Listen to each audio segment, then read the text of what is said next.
Let's try FanDuel. What do you think the best build on FanDuel is right now? I'm sure there's many good, unique builds that we can do. What do you think the best stack to build on FanDuel is right now? All right, so let's pull up FanDuel now and let's see some of the. I'm trying to see if there's like a really good spot for the primetime game that we could non draft because that's usually what I like to do on FanDuel because you just can't make those lineups on DraftKings and usually it's good games. But uh, we didn't make a Sam Darnold lineup and we talked about him being one of the guys that was in the grouping of Oh top yeah, let's do QBs. that. And it does look like a lot of the top options on DraftKings are the top options on FanDuel. So I go Sam Darnold, $7,800 against the Jaguars. Yeah, I like Darnold. Also, 6% ownership, so some, but like not crazy popular either. I love it. Let's do it. We're clearly throwing Jefferson in there.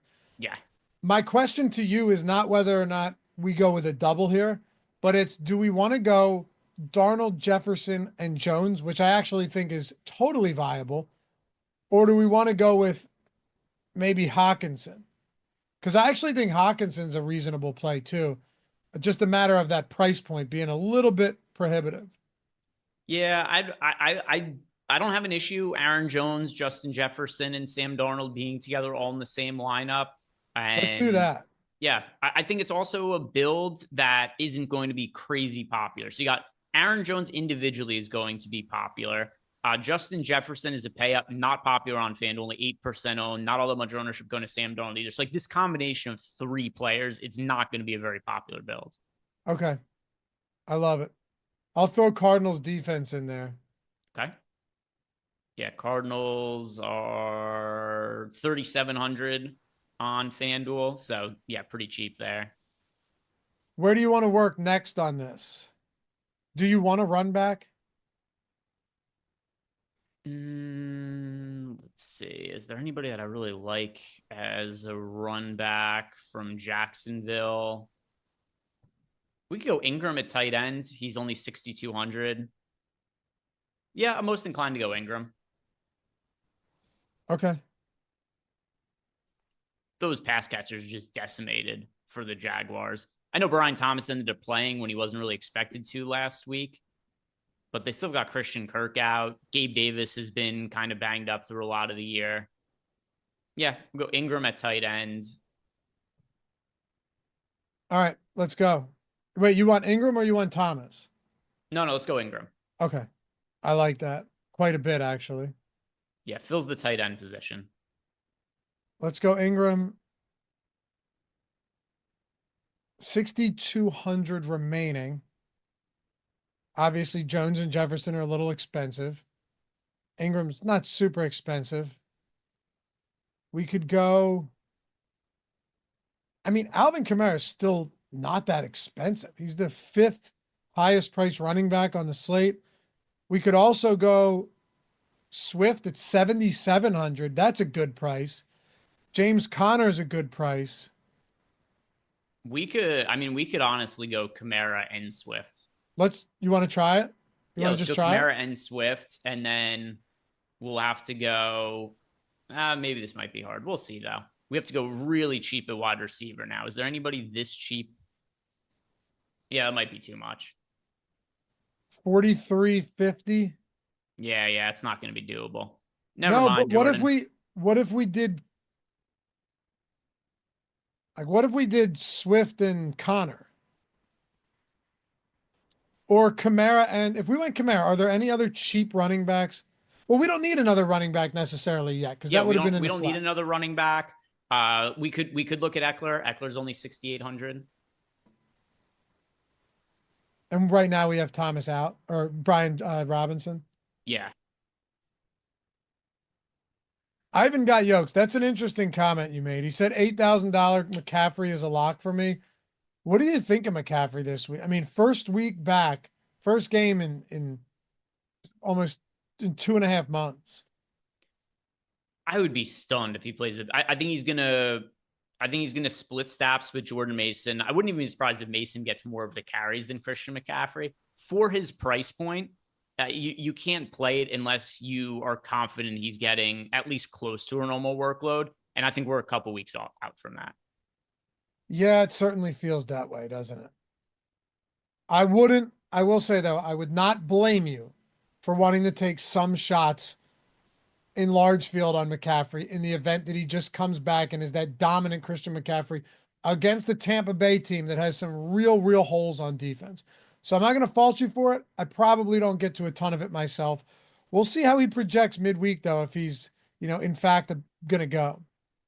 I also get concerned. One other point on Christian McCaffrey. When they get down to the 1 yard line, why put the extra wear and tear on him coming back from injury? I think Mason's more likely to get the 1 yard carries in the goal line, those goal line touches.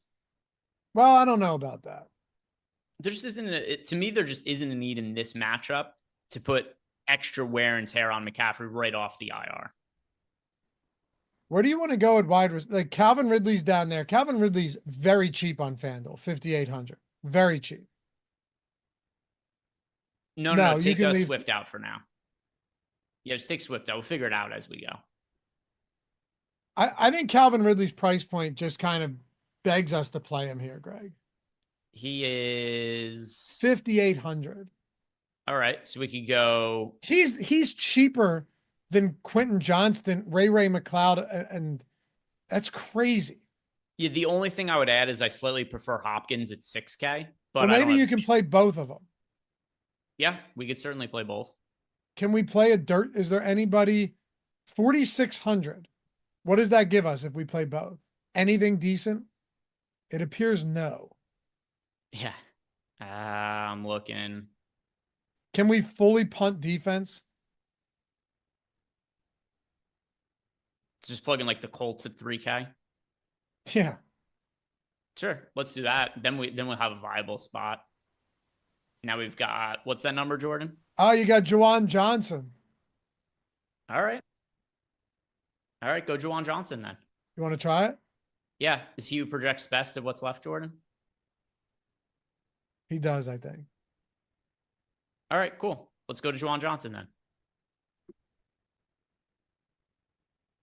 Yeah, double tight end lineup. Yeah.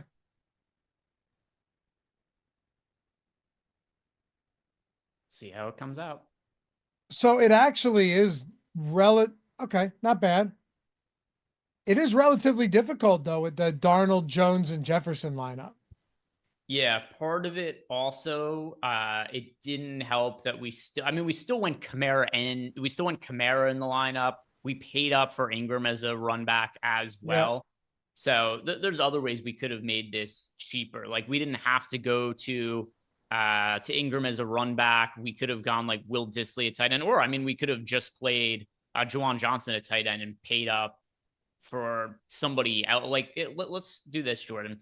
Put Juwan Johnson at a tight end instead of Ingram. I actually put Dissly in there at 4,900 and pulled out Juwan Johnson. Okay. Yeah, or go Dissly. And then play whoever projects the best, because there's going to be somebody who projects better than Evan Ingram now. Yeah, but we don't want Travis Etienne there. Unless you do, but I don't think we do.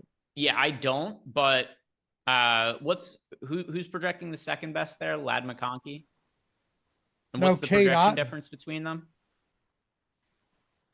Isn't Cat? Okay, yeah, just go McConkey then.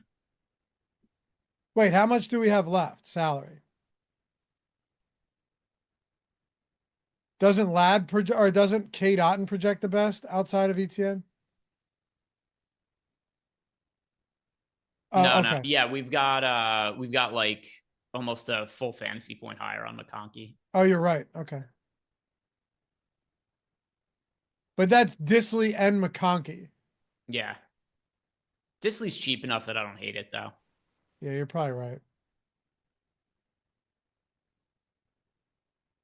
Now, one more, just curious, take McConkey out and go to ETN instead. This will probably sim out a little bit better just because you get in the extra correlation. Maybe not, though.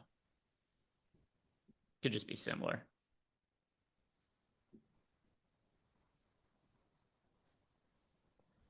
Yeah, I also wonder with throwing Dissly in there, could you just like upgrade defense? Yeah, about the same. Yeah, I'm not shocked.